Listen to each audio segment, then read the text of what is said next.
Oke, assalamualaikum warahmatullahi wabarakatuh. Kembali lagi bertemu dengan saya di ngobrol bareng di episode kedua.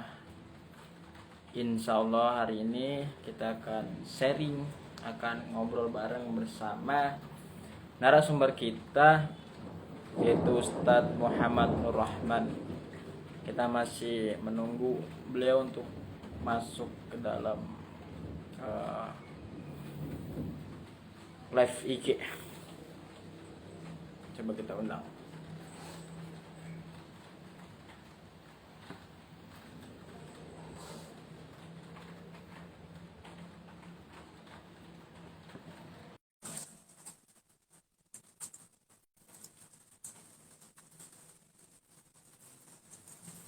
Assalamualaikum Ustadz Rostianto.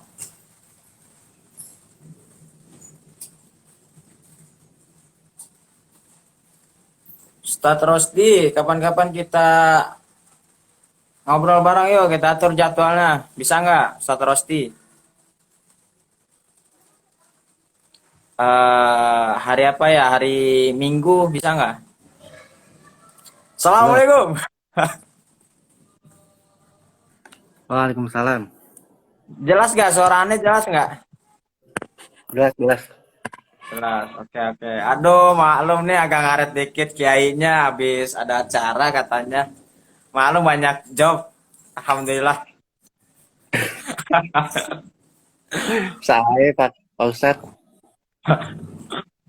Oke, kan udah jam 16.21. Mungkin sambil dimulai aja. Emang tujuan kita sebenarnya ngobrol bareng sih, sebenarnya ngobrol berdua gitu. Kalau ada penonton ya syukur gitu ya. Jadi bonus aja. Gimana Sat? Udah siap?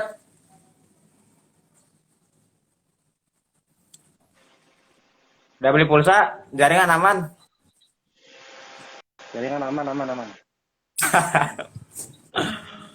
Oke, kita mulai aja. Assalamualaikum warahmatullahi wabarakatuh. Oke, teman-teman mungkin Nah, belum ada yang join ya. Tapi ini kan jadi siaran ulangnya juga ada. Mungkin nanti yang mendengar bisa disimak dengan baik. Hari ini ngobrol bareng. Sebenarnya ngobrol bareng ini kemarin tuh aneh iseng-iseng aja gitu kan. Gabut gitu seharian nggak ngapain. Akhirnya nyoba live IG gitu, sharing-sharing aja. Sebenarnya pengen ngobrol berdua, cuman yaudah biar makin banyak orang yang pengen lihat juga, ya makanya dibuka lah live IG. Halo, waduh, jaringan.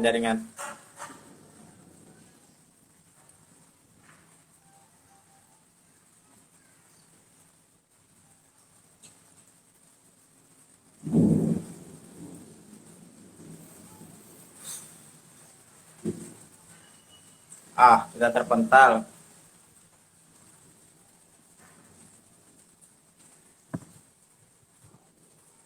Sebentar, kita undang lagi.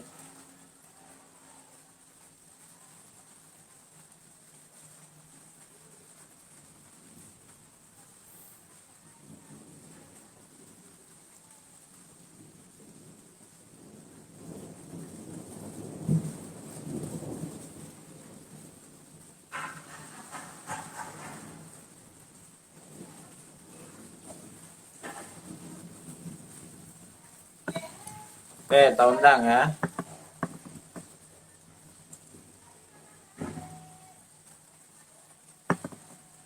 Masih belum.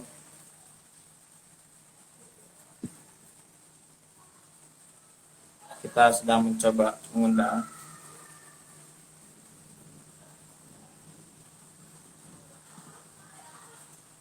Oke, kita coba sambungkan lagi.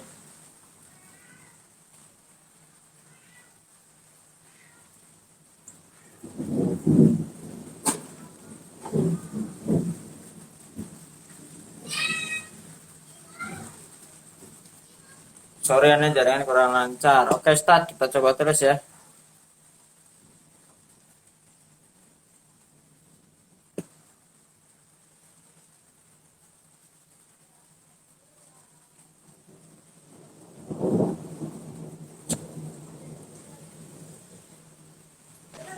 gimana, Oh, gimana?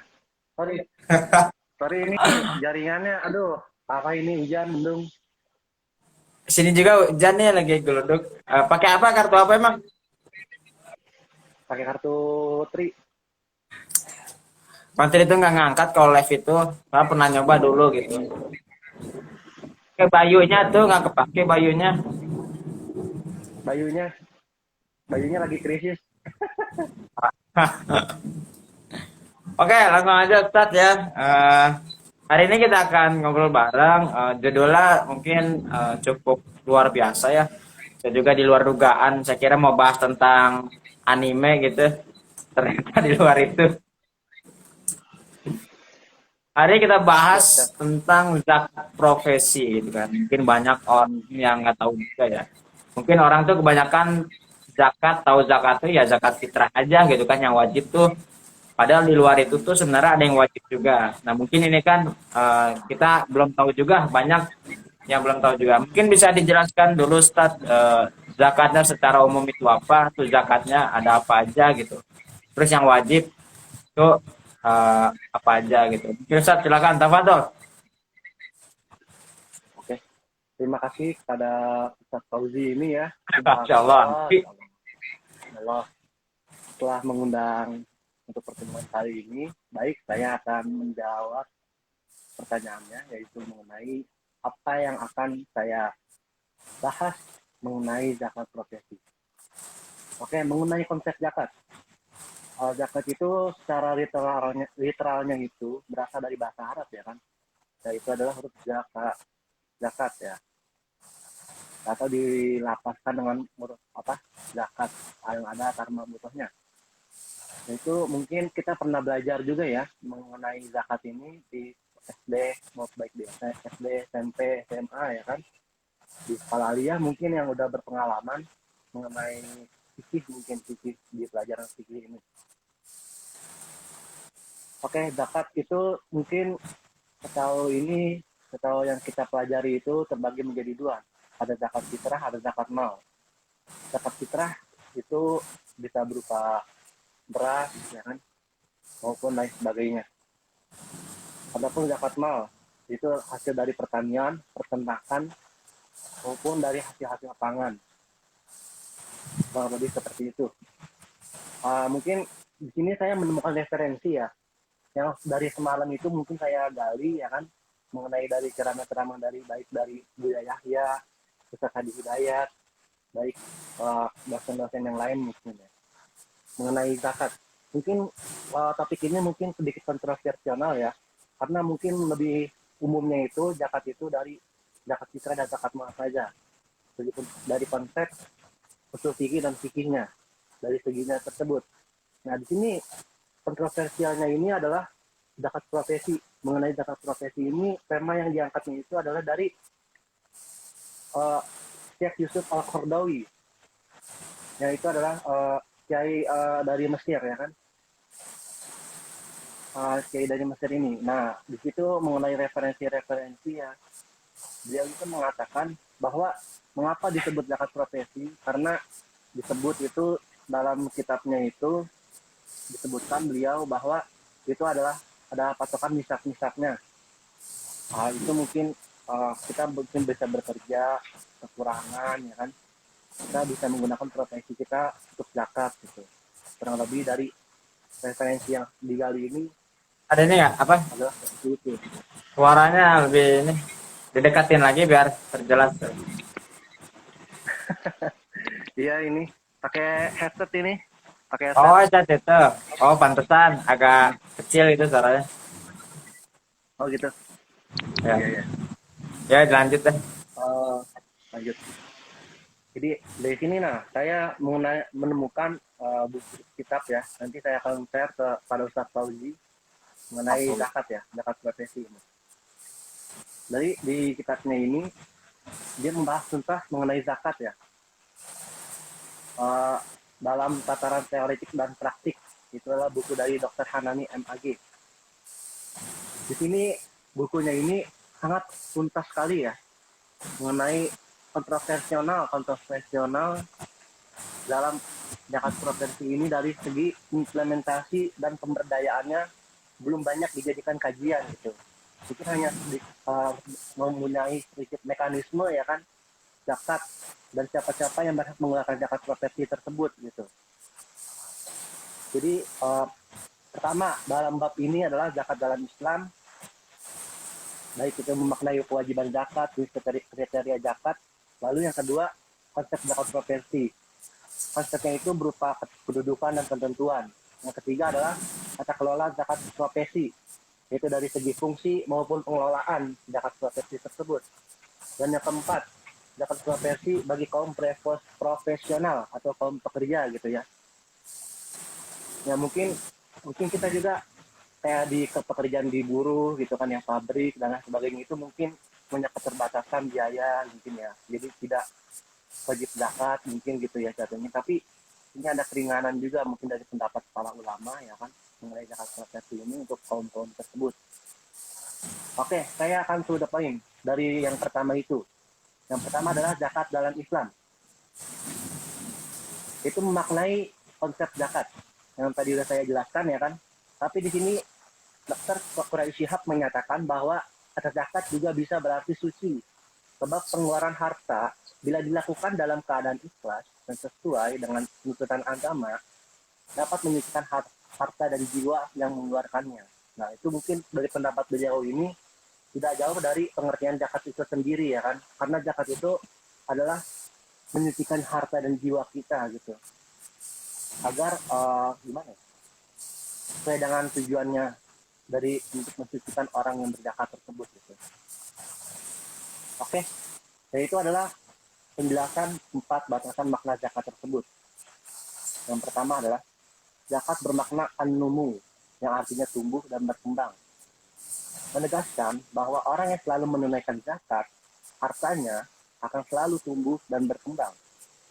Hal ini disebabkan oleh kesucian dan keberkahan harta yang telah ditunaikan kewajiban zakatnya. Tidak pernah terdengar dalam kenyataannya bahwa orang yang selalu menunaikan zakat dalam ikhlas karena Allah kemudian banyak mengalami masalah-masalah dalam harta dan usahanya seperti kebangkrutan, kehancuran, kerugian usaha dan sebagainya.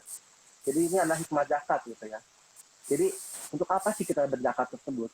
Karena untuk menyucikan harta dan jiwa kita. Karena ketika kita mempunyai harta yang banyak gitu ya, kita tumpuk-tumpuk gitu. Untuk apa? Untuk gimana selanjutnya ke depannya itu untuk kita salurkan gitu. Makanya ini Islam ini untuk menunaikan zakat ya kan, salat, zakat. Nah, itu saling beriringan satu sama lain. Karena apa? Zakat ini juga untuk membersihkan hati kita agar tidak tamak, tidak serakah gitu ya dalam harta-harta kita.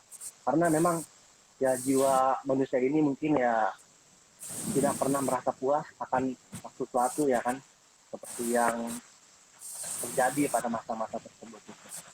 Oke, istilah zakat dan rumus definisinya yang disebutkan pada dasarnya itu dikenal sebagai huruf oleh bangsa Arab jauh sebelum bahasa Islam datang. Nah, ini sejarahnya ya. Sehingga istilah zakat itu merupakan huruf dalam syariat Islam atau adat kebiasaan gitu ya, adat kebiasaan huruf ini ya kan, artinya gitu. Nah, yang secara operasional merupakan bagian tertentu dari harta yang dimiliki orang telah Allah diwajibkan untuk diberikan kepada mustasqim, orang yang berhak menerima zakat.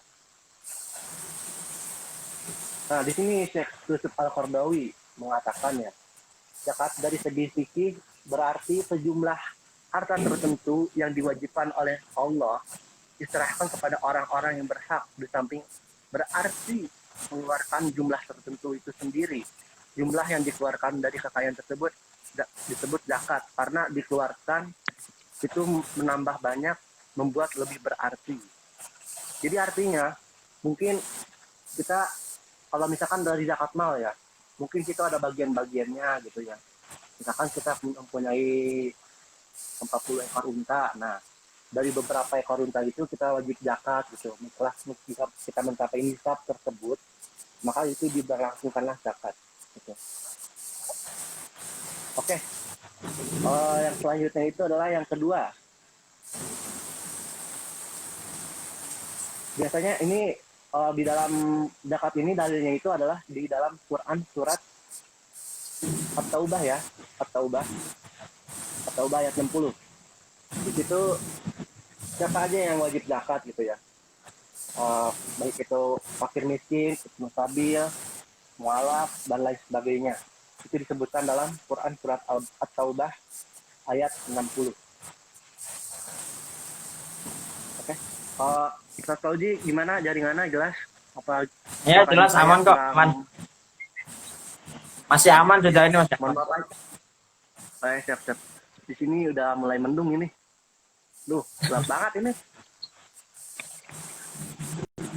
Oke. Ini hujan kedengaran nggak suara hujannya?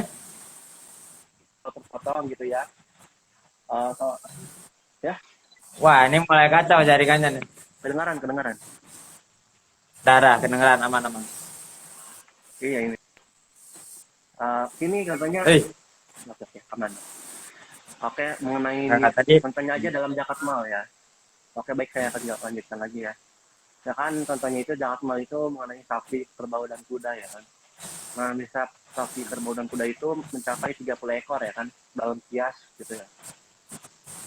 Nah, berarti jika kita mempunyai 30 ekor, maka satu ekor sapi jantan betina berumur 1 tahun memasuki tahun kedua. Nah, itu kadar zakatnya. Itu yang wajib dizakatnya itu. Secara spesifiknya seperti itu. Jadi, jika kita mempunyai nisab ya kan, nisabnya itu ada 30. Nah, spesifikasi dari nisab tersebut yang kita wajib zakat itu adalah satu ekor sapi jantan atau betina berumur 1 tahun memasuki tahun kedua. Nah, itu adalah spesifikasi dari sapi tersebut ya, yang untuk dizakatkan itu. Jadi syarat-syarat untuk zakat gitu ya. Nah, kan kita punya 30 ekor sapi. Nah, sapi mana nih yang wajib dizakatin gitu ya. Ternyata di sini ada spesifikasi standar dalam fikih, yaitu adalah satu ekor sapi jantan atau betina umur 1 tahun memasuki tahun kedua. Contohnya seperti itu. Lalu bagaimana dengan yang lainnya seperti unta dan lain sebagainya ya? Mungkin unta itu di sana di Arab itu satu unta itu sekitar 20 juta ya, bisa dizakat gitu ya. Nah, untuk zakat unta itu mencapai nisabnya itu menurut pendapat ulama itu adalah 5 ekor. Apabila telah mencapai 5 ekor unta, maka ia telah wajib mengeluarkan zakatnya. Nah, itu minimalnya ya, minimal untuk zakat mal unta gitu ya. Bener, mal unta. Jadi maksimalnya itu adalah 35 gitu ya, 35. Atau mungkin kita punya peternakan ratusan unta gitu ya. Nah, itu zakatnya gimana? Nah, itu nanti sesuai dengan standar-standar yang telah ditetapkan dalam aturan fikih. Gitu. Nah, ini pengertian zakat umumnya dulu ya, kita jelaskan ya. Luar biasa ini. Oh, penjabarannya jelas. Baru belajar, Seth. Saya mah bukan orang biasa aja nih yang belajar agama Tawakin ini. langsung oke.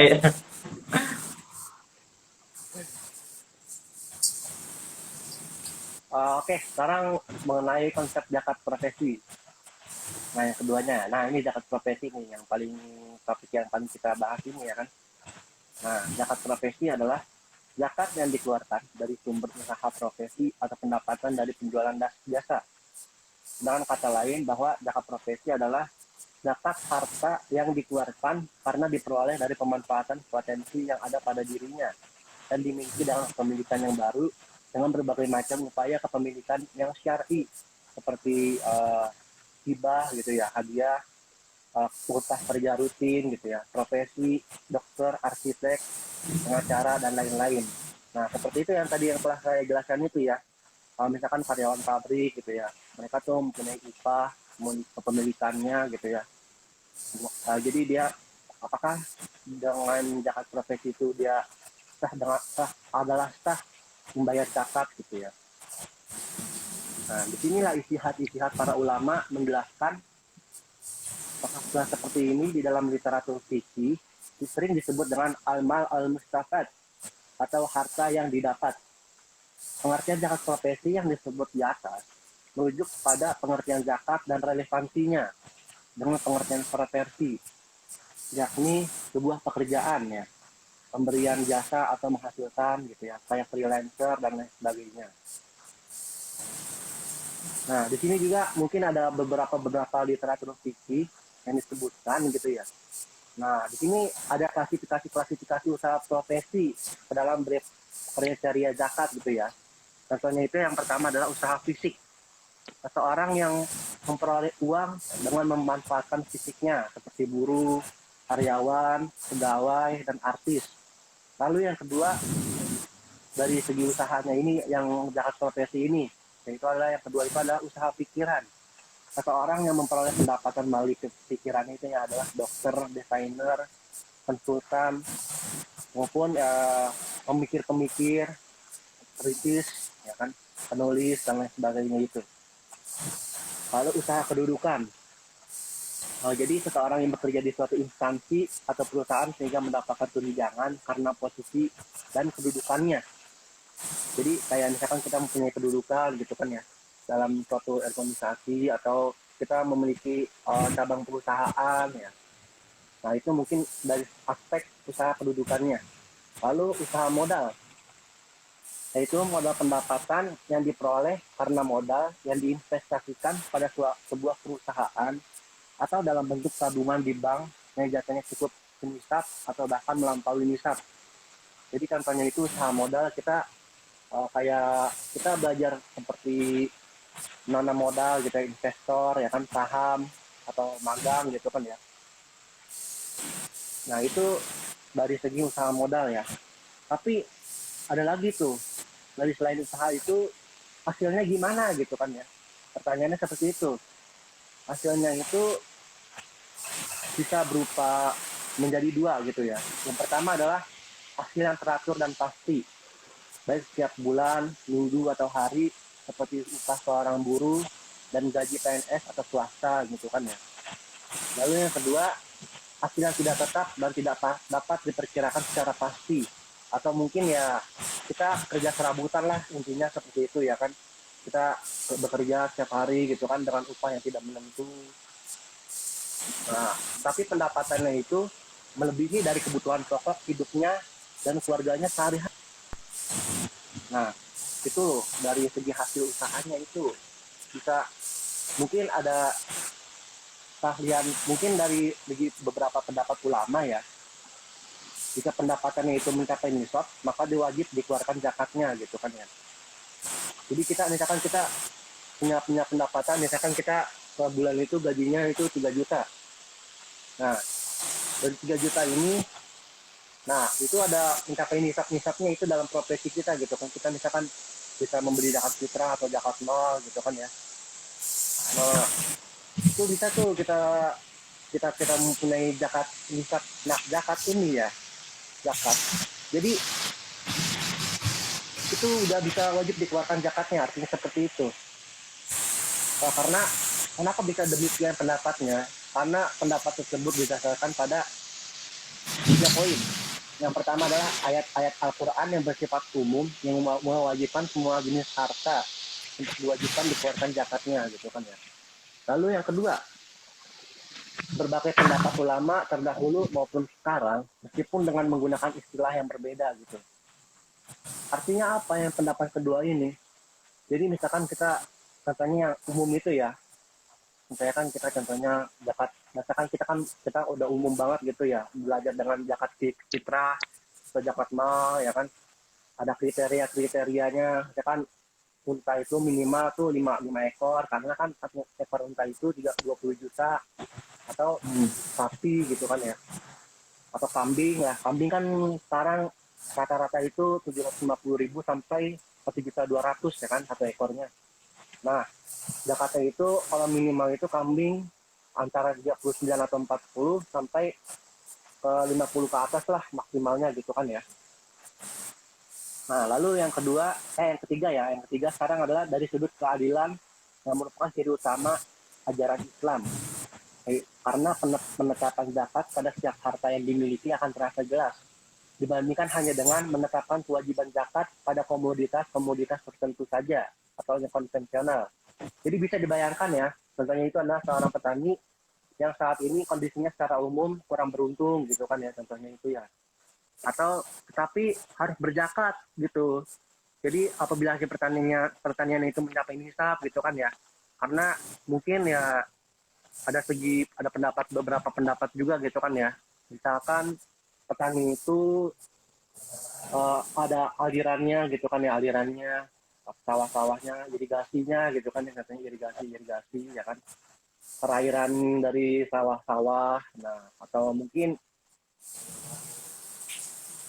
jika perairan gitu kan ya, Jakarta itu bertambah 2,5% kurang lebih gitu ya, dari pendapat, tapi walau alam ya. Lalu uh, hasil pertanian itu telah mencapai nisab, karena itu sangat adil pula apabila zakat ini pun bersifat wajib pada hasil yang didapatkan para pekerja profesi yang ada sekarang ini. Oh, jadi zakat profesi ini lebih condong ke zakat mal gitu ya. Jadi permasalahan-permasalahan itu mungkin lebih condong dan apa apa istilahnya, lebih condong gitu ya, lebih condong ke zakat mal ini ya, karena mungkin ada beberapa mungkin yang mungkin inovasi baru juga gitu kan ya, zakat mal tapi lebih ke pertanyaan sudutnya itu zakat profesi, hartanya mungkin ya, klasifikasinya mungkin yang perlu dijadikan permasalahan bagi para mukallaf di zaman ini gitu.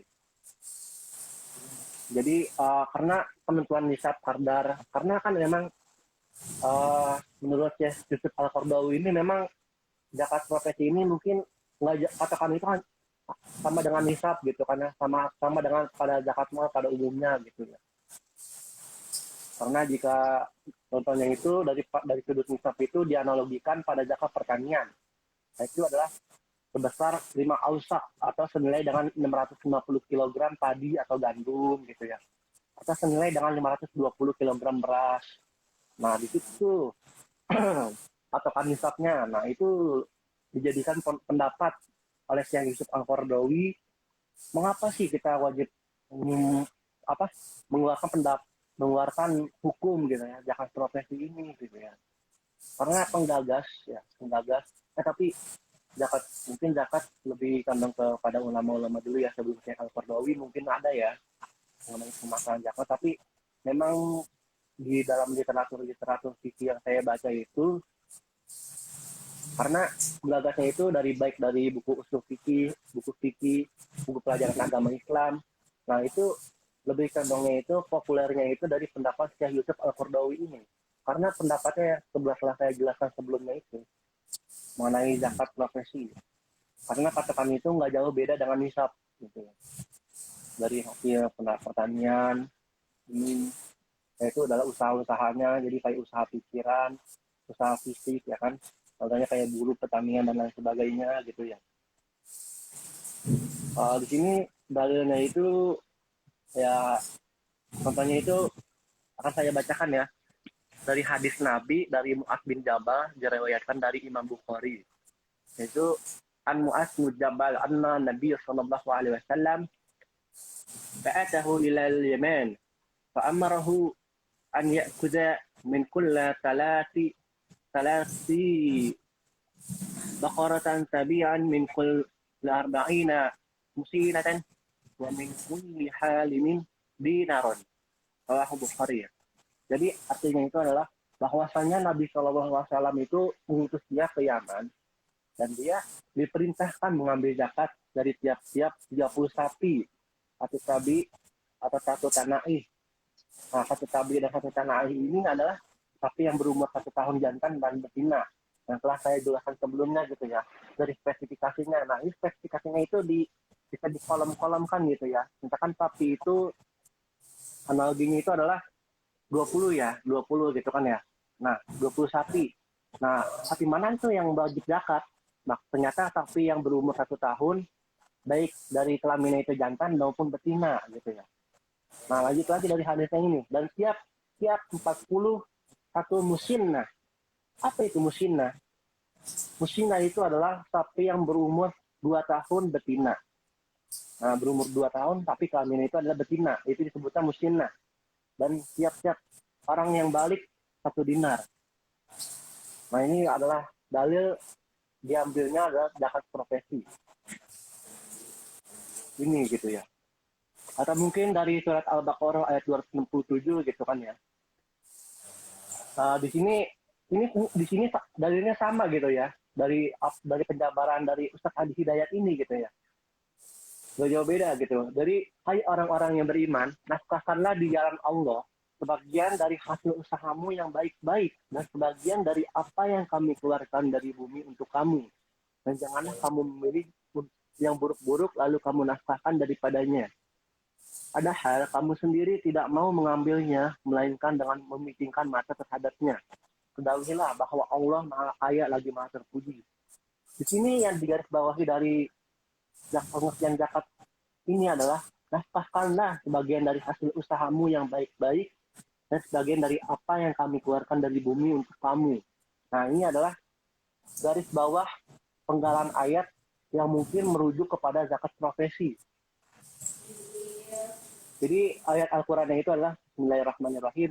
Ya ayyuhalladzina amanu anfiqu min thayyibatin maktasabatum wa mimma akhrijna lakum minal ardh. Nah, seperti itu. Nafkahkanlah sebagian dari hasil usahamu yang baik-baik dan sebagian dari apa yang kami keluarkan dari bumi untuk kamu. Kurang lebih seperti itu. Itu ada di Quran surat 2 ayat 267. Yang penjelasan mungkin ayat sebelumnya itu adalah penjelasan dari Nabi Ibrahim gitu kan ya. Nabi Ibrahim tentang di mana Allah tentang imannya gitu kan ya. Misalkan ayam dipotong-potong terus dibukis lalu dalam kajian tafsirnya seperti itu gitu kan ya. Karena ini ayat setelahnya ini ayat 167 gitu kan ya. Masuk. Jadi kurang lebih seperti itu Ustaz. Mungkin ketentuannya itu ya kurang lebih sama kayak zakat pada umumnya lah gitu ya. Sebab perbedaannya itu hanya dari profesinya saja gitu ya zakat itu. Oke, luar biasa.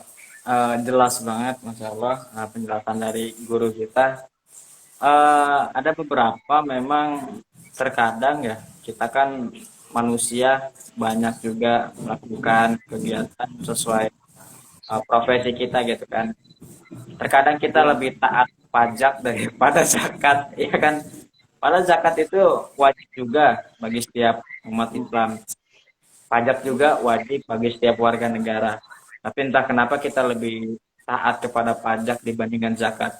Padahal kalau kita menunaikan ibadah zakat ini, tentu pajak juga sebenarnya bisa aja nggak kita pakai kan. Kalau kita benar taat ya masalah zakat. Jadi ya memang problematika akhir zaman seperti itu. Tapi ada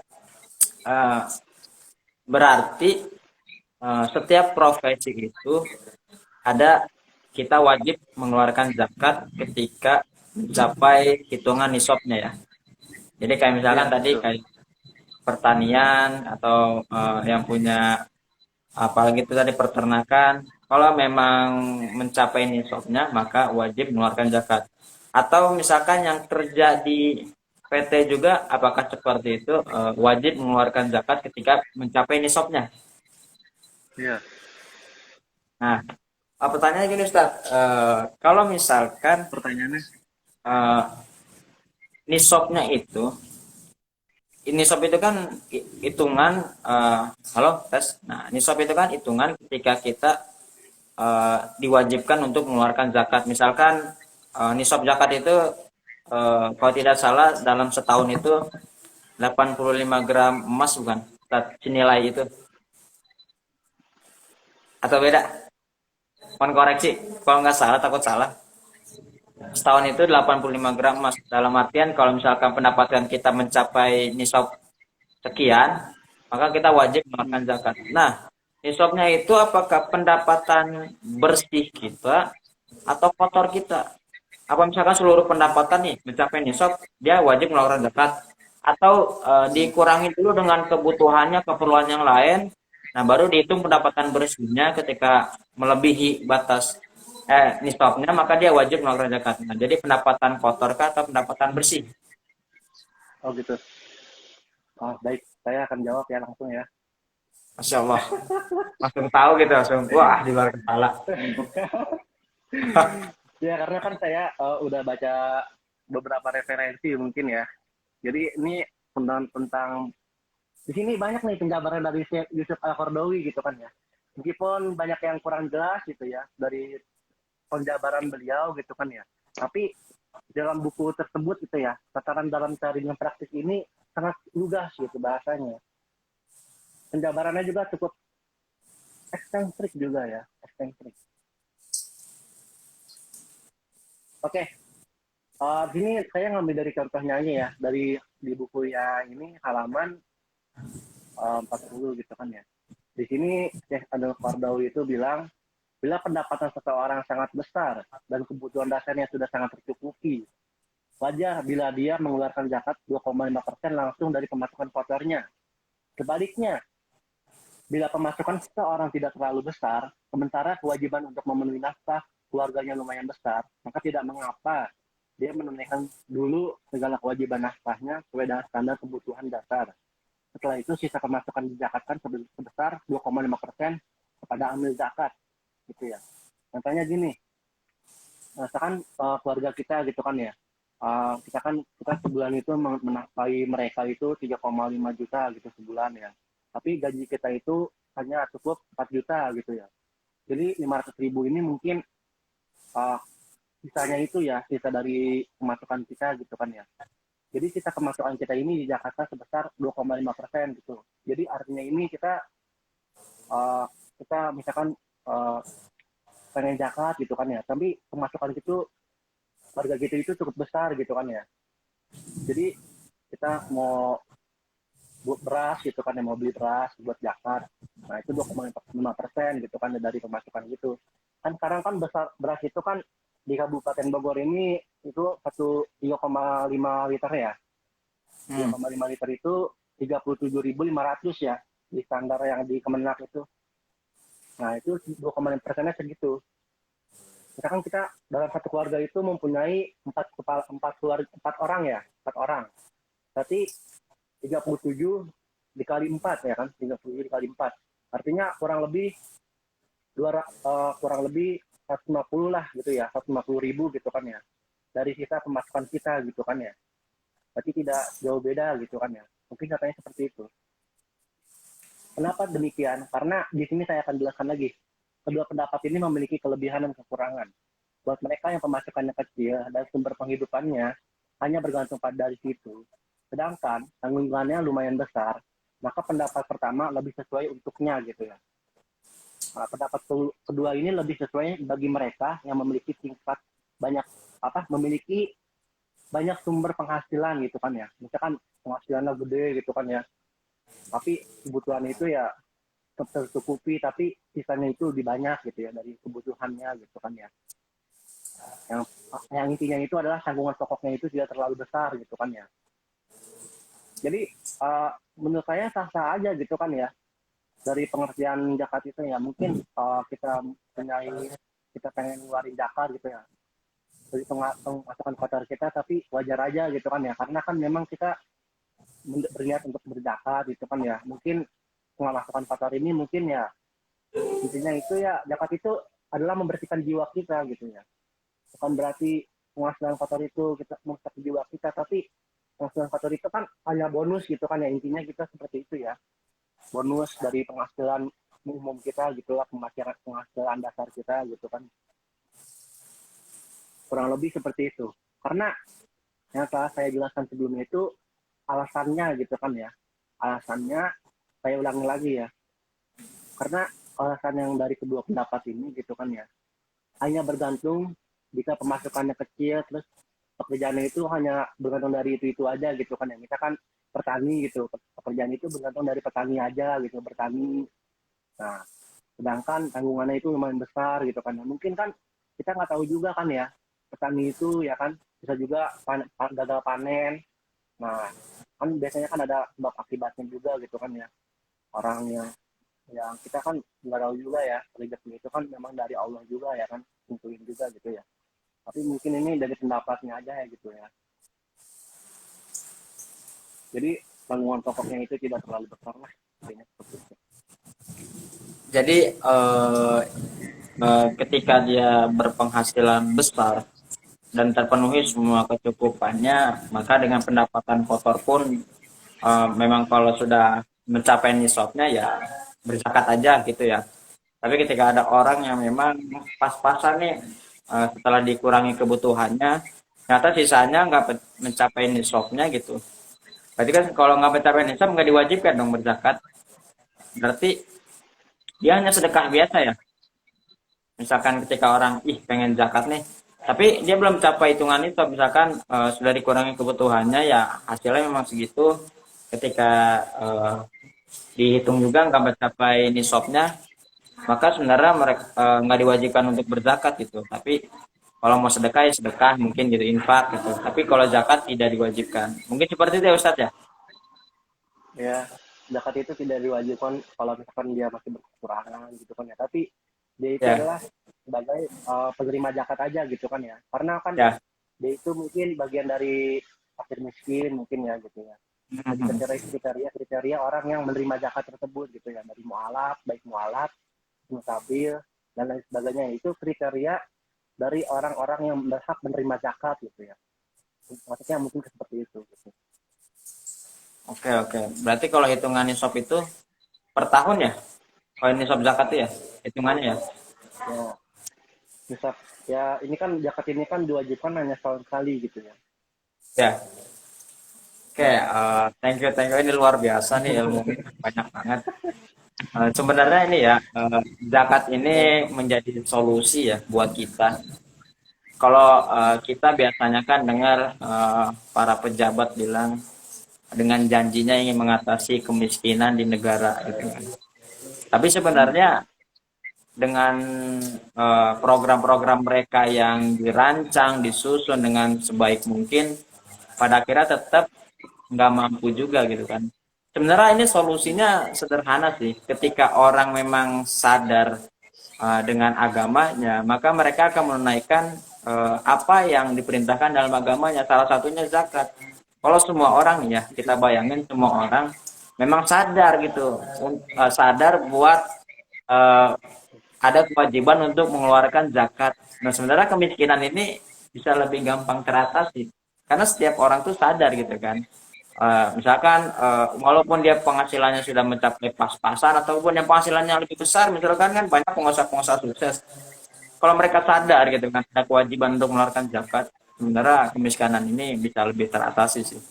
Itu sih solusinya daripada kita bayar pajak tidak jelas duitnya kemana gitu ya. Yang ada 10.000 dikurangin setiap paket. Akhirnya Iya, ya, ada dikorupsi kan ya. korupsi gitu kan. Ya udah mending kita zakatin aja langsung gitu. Ini luar biasa sih. Nggak kerasa kita ngobrol udah berapa jam ini. Masya Allah. Masya Oke, Allah. berarti Ayo lanjut lagi nih, lanjut lagi nih. setiap orang Oke, itu saya diwajibkan untuk berzakat. Apapun profesi kita ya, Ustaz ya. hmm, Mau kita sebagai petani, sebagai peternak, sebagai pegawai, ataupun sebagai yang lainnya, tetap kita ada kewajiban untuk mengeluarkan zakat dengan syarat dan ketentuan berlaku. Jadi ada syarat, ada ketentuannya seperti yang dijelaskan oleh Ustadz Muhammad Nur Rahman tadi. Memang ada syaratnya buat orang mengeluarkan zakat. Salah satunya ketika mencapai nisabnya. Jadi kita mesti belajar juga pemahaman kita mengenai zakat ini karena memang banyak di antara kita yang sudah mulai melupakan yang sebenarnya ini yang harusnya ya pelajaran yang memang harus dipelajari di awal-awal. Kenapa? Karena 5 rukun Islam termasuknya zakat ya harus dipelajari memang dari awal gitu. Karena memang udah menjadi dasar rukun Islam kita. Kita orang Islam ya jangan sampai kita nggak tahu dengan Islam kita sendiri. Kalau kata Ustaz Sukron mah ini Islam kita tuh jangan Islamologi gitu, sekedar ajaran aja, tapi Islamnya Islamisasi. Kita mengislamkan diri kita. Jadi Islam itu terdapat pada diri kita gitu kan. Apa yang kita pelajari itu yang kita implementasikan dalam kehidupan kita. Ketika kita menerapkan nilai-nilai Islam dalam diri kita, maka kita sudah menjadi Islam. Kata Ustaz Syukron Mahmud gitu, luar biasa kata-katanya sampai sekarang tuh terkenang banget. Tapi zaman masih sekarang idaman ya. tuh Ya, zaman sekarang tuh ya itu hanya Islam itu ya Islamologi, hanya tidak ajar kita belajar Islam nih, belajar ngaji agama gitu kan, dapat ilmunya. Tapi ya sudah gitu kan, tidak kita terapkan dalam kehidupan kita. Yang ada nilai-nilai Islam itu tidak ada dalam diri kita. Dan kata Ustaz Syukron lagi, gimana kita mau mengislamkan orang, sedangkan kita juga belum mengislamkan diri kita. Wah, luar biasa ini. Love you Ustaz Syukron. Nah, Jadi intinya oke. perkataan Ustadz Syukron itu Islam kita itu masih tidak jelas gitu, masih identitasnya itu masih kayak KTP lah gitu ya, Nah, itu dia. kayak KTP. Oh, jadi kangen diajar langsung gitu. Kalau online dia nggak Ya. fokus. Oke, ini Tapi ada pertanyaan kedepannya, agak melenceng nih. Ini sebelum kita tutup ya. Ini zakat fitrah, oh baik, antum pakai beras atau pakai uang? oh aneh pakai beras aja mungkin ya, beras Kalau pakai pakai uang beras. gimana? Bukannya macam sapi nggak boleh pakai uang? Kenapa? Nah, ya, kan kemarin sempat aneh agak mulai rancu gitu kan, harga ragu gitu kan. Ketika di lingkungan kita zakat fitrah itu banyak menggunakan uang gitu kan. Padahal dalam mazhab Syafi'i gitu kan, tiga mazhab gitu kan, kecuali Hanafi mewajibkan dengan bahan makanan pokok gitu. Dan kalau di Indonesia kan beras gitu kan. Dan aneh juga dengar pendapat-pendapat ustadz-ustadz kayak Habib Anis gitu kan, kayak Habib Ahmad bin Jindan, kayak Habib Abdurrahman gitu kan, kayak murid-muridnya Habib Umar gitu kan, dan Ustadz Abdul Somad gitu kan.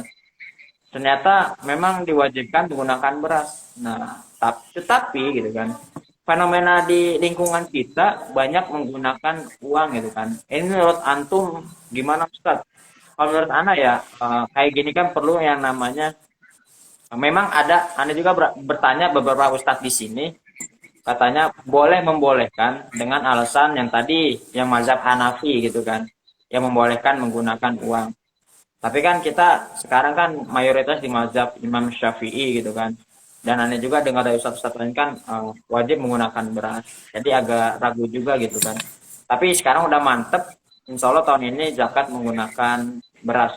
Nah menurut antum nih dengan fenomena seperti ini di lingkungan kita yang banyak menggunakan uang bahkan pemerintah pun menyebutnya jumlah apa uangnya gitu kan kayak 37.500 setara dengan 3,5 liter beras lebih apa ya lebih mengarahkan orang itu agar lebih ke uang gitu kan begitu juga banyak masjid-masjid ya lebih mengarahkan orang-orang tuh agak berzakat uang gitu kan karena mungkin uang tuh lebih fleksibel ya bisa dibelanjain apa aja gitu kan tapi kan pada syariatnya gitu kan menggunakan beras ini lebih utama gitu kan bahkan ada menurut di bukunya Habib Anis tentang puasa itu tidak sah menggunakan uang kita wajib menggunakan bahan makanan pokok menurut antum gimana Ustaz dengan fenomena seperti ini.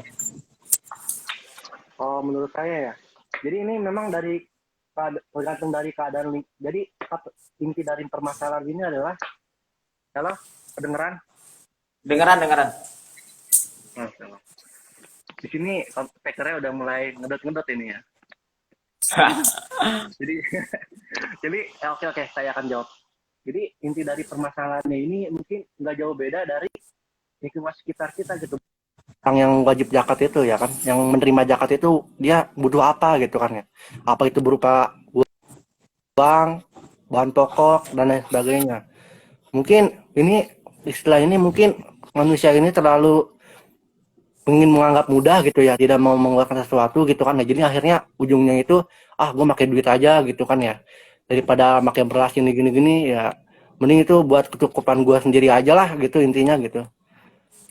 Kalau beras nanti kalau gue beli beras buat orang lain gitu mungkin dirinya itu merasa kesusahan gitu kan ya.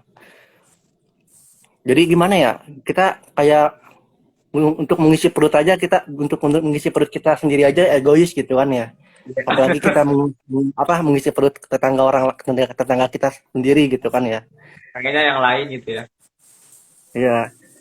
Iya, jadi seakan-akan Jadi tuh misalkan zakat menggunakan uang, ya memang kalau kita bicara harus survei dulu masyarakat butuhnya apa, sebenarnya kan nggak perlu juga karena memang syariatnya udah seperti itu gitu kan. Misalkan menggunakan uang nih, masyarakat butuhnya uang. Ya uangnya nanti untuk diapakan? Apakah untuk membeli kebutuhan hidup atau untuk dibelanjakan ke yang lain? Masalahnya kalau diberikan untuk kebutuhan hidup kan misalnya kayak makanan ya sama aja intinya kan, beras-beras juga. Tapi ketika Betul. dibelanjakan ke yang lain selain Hmm. untuk kebutuhan hidupnya, ini kan masalah juga kan. Mereka butuhnya Iya, uang, betul. ya butuhnya buat apa? Nanti mau beli baju lebaran yang ada. Iya, meningkatkan Iya, duit gitu kan. Jadi gimana ya? iya. Jadi tuh intinya gini loh, masyarakat Indonesia ini tuh kita nih misalkan kita pengen zakat gitu ya, di 3,5 kilogram beras gitu ya dalam hukum fikih gitu kan ya. Nah, mereka tuh nanya gitu kan ya.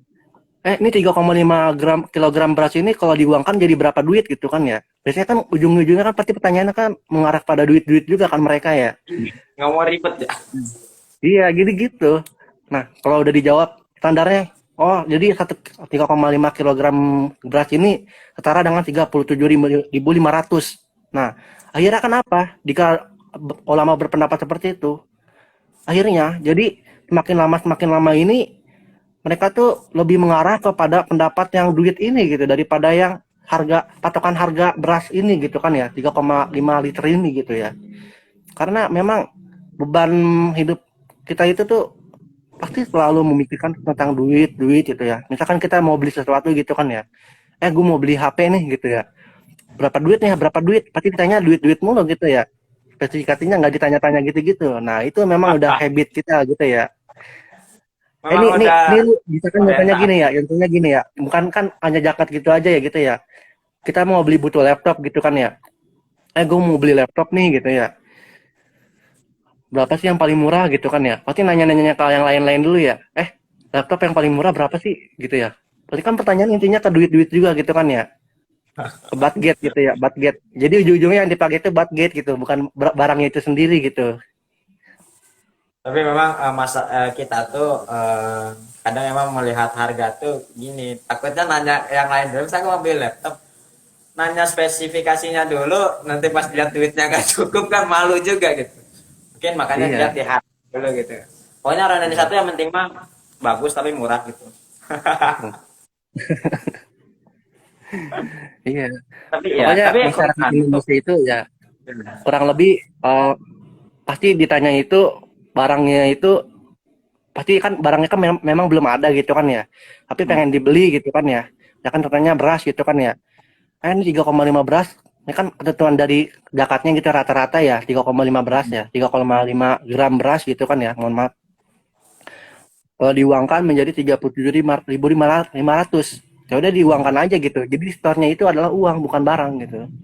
Jadi memang udah tradisi gitu kan ya, tradisi gitu ya, uang itu memang ya alat alat tukar yang nggak bisa dipisahkan gitu kan ya, dari harga-harga bahan pokok gitu kan. Tapi ini kan terbawa juga kepada kalangan panitia zakatnya juga gitu kan. Hmm. Dia menerima gitu kan menggunakan uang gitu kan.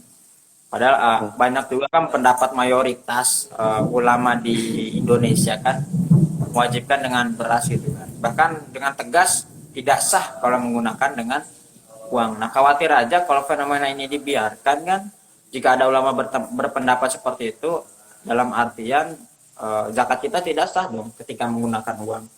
Nah, ini perlu namanya apa edukasi lagi sih. Tapi kalau aneh sendiri lebih condong ke beras gitu. Kalau antum kan Iya. Jangan beras, pajak aja pasti yang diinin beras tetap pajaknya gitu kan daripada uangnya gitu kan ya. Kalau uang mah nggak aja. masalah buat pajak mah gitu ya. Yang penting mah pajak udah ada garansinya lah gitu setahun gitu kan ya. Kalau apalagi zakat gitu kan ya, hikmahnya ya bisa seumur hidup lah gitu kan. Ya, Apalagi kan ya itu di juga. zakat ini mungkin ada badannya juga gitu kan ya. Basnas Ya, kayak Lasnas gitu kan ya, LAZ. Nah, itu kan udah ada bikin ketentuannya itu melalui peraturan perundang-undangan gitu kan ya, yang udah ditentuin tapi menurut dari pendapat-pendapat dari Al-Qur'an. Nah, ini dari Basnas. Nah, bisa disalurkan seperti itu. berarti tanggung jawab yang membuat ini ya kebijakan ya seperti itu ya. Misalkan ada Badan Zakat Nasional nih. Ketika Badan Hmm. Zakat membolehkan menggunakan uang zakat fitrah, berarti kan Basnas ini nggak mungkin sembarangan memberikan kebijakan seperti itu.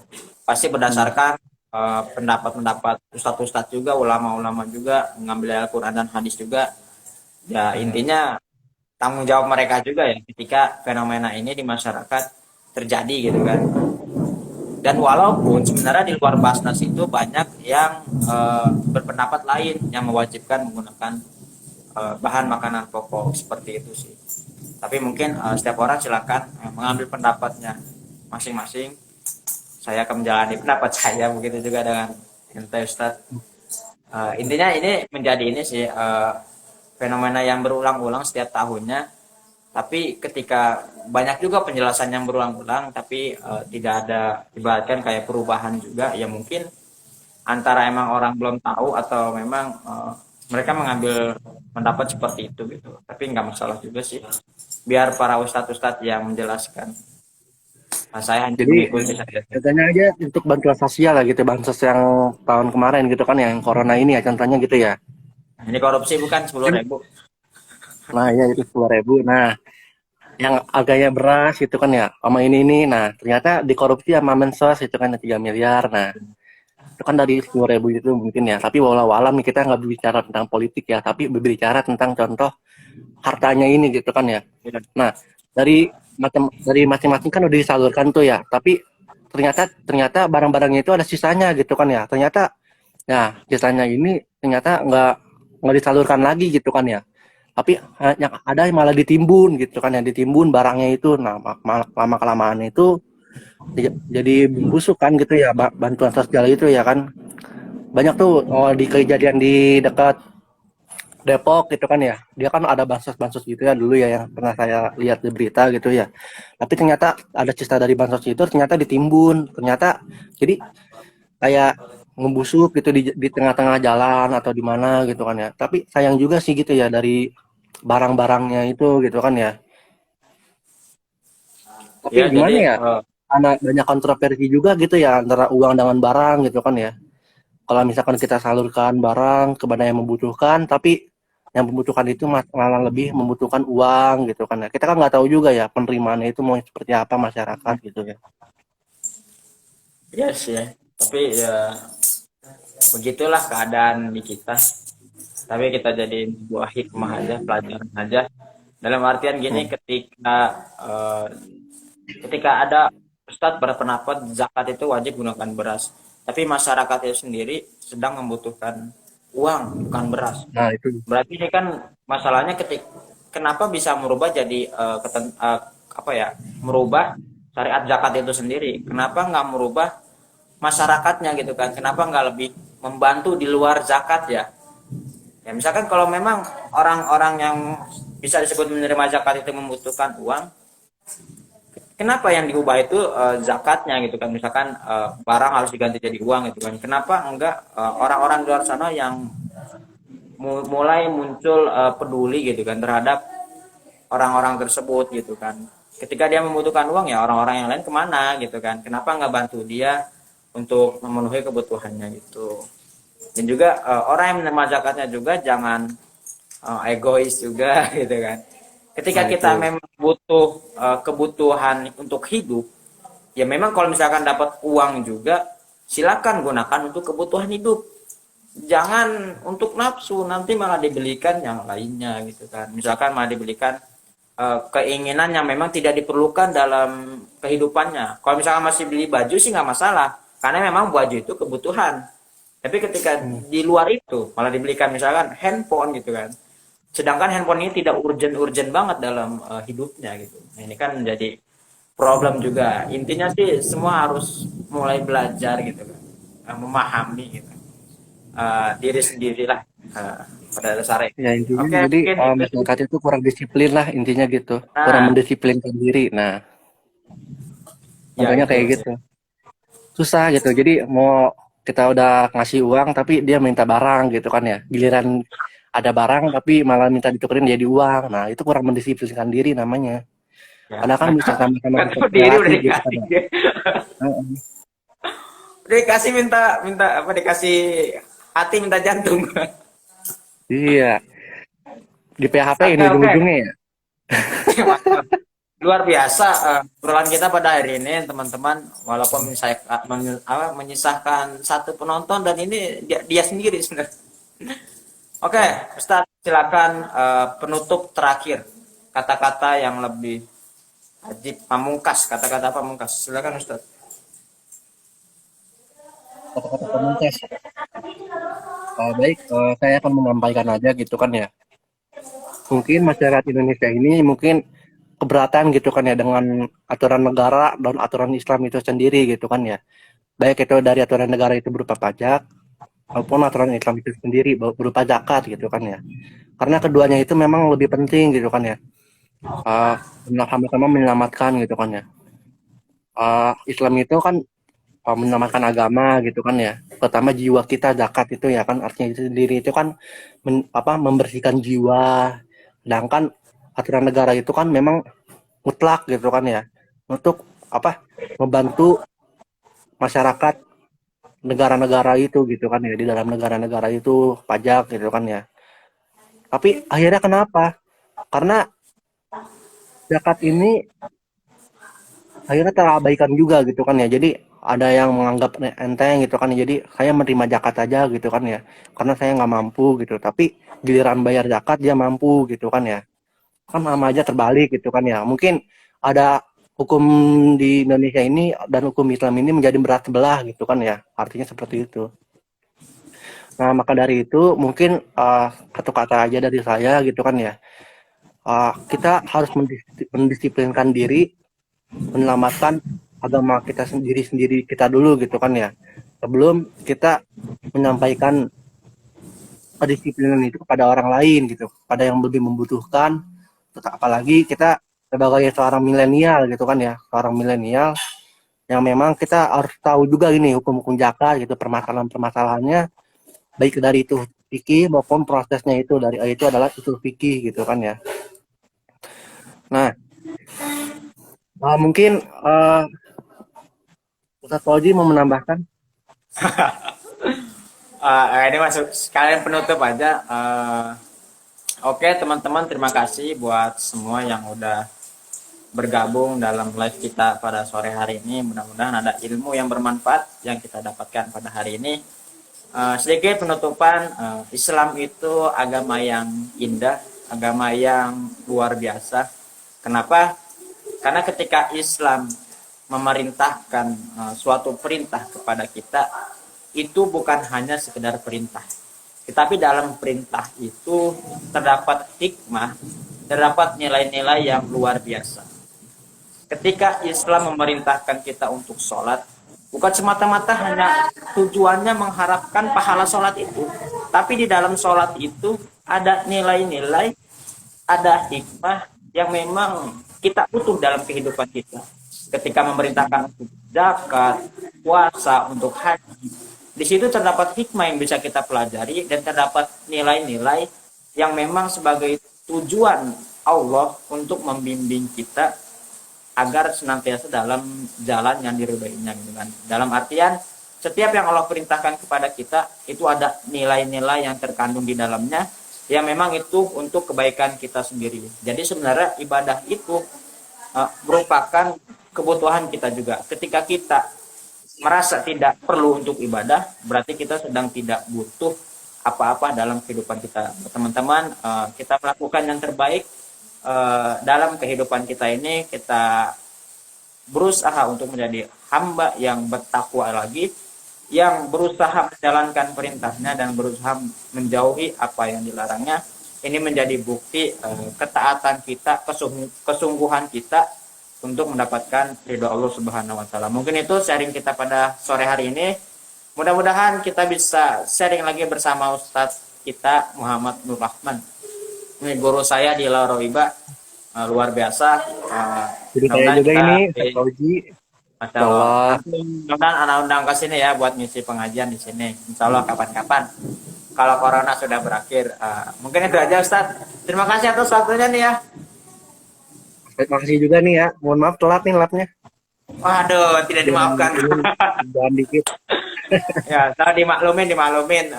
Memang Ustadz Muhammad Rahman ini sibuknya luar biasa. Ustadz Tauhid Oke, juga Ustaz. nggak kalah luar Terima biasa nih. kasih. Selamat menikmati liburan kuliah, terbebas dari tugas-tugas yang menyebalkan. Salam buat keluarga, salam buat yang lain, salam buat teman-teman Hima PAI ya. Sebenarnya aneh Sosok pengen banget gabung gitu, tapi karena waktunya belum memungkinkan, jadi mengurungkan niat gitu. Salam buat yang lain, salam buat ketua dan lain. Antum sebagai ketua apa nih? Eh, pokoknya itulah. aja. Salam buat teman-teman. Oke, terima kasih Ustaz. Oke, teman-teman, terima kasih. Wassalamualaikum warahmatullahi wabarakatuh. Wah,